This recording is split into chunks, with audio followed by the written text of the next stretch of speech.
Po pas këtij gjykimi të plot të gjykatës kushtetuese u bëhet qartë që nuk ka kurrfarë të drejtë të vetos të askujt në konstituimin e Kuvendit të Republikës Kosovës.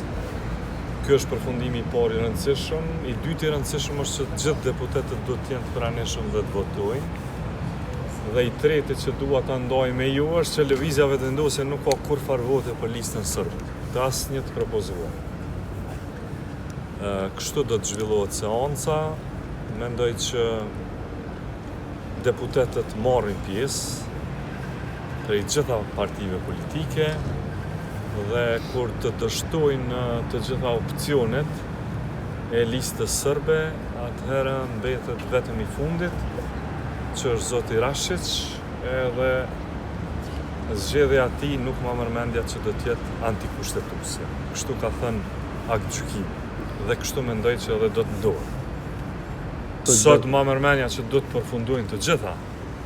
Ju e dini që maksimalisht do të mund të kishte 27 opcione po i bien, që të votohet derisa të shteren propozimet e listës sërbe dhe pastaj besoj që më së miri është Kuvendit mos e zgjas më këtë peripeci edhe që të kryhen të gjitha sot. Nuk ma merr mendja që zgjatë më shumë se 3 apo 4 orë, do të kryhet ma merr mendja konstituimi i Kuvendit në ditën e sotme. Besoj fort që do të kemi Kuvend konstituar. Ai është i propozuar i vetëvendosjes edhe është votuar nga gjithë ne. Është zgjedhur me legitimitet. I kemi uruar të gjitha të mirat.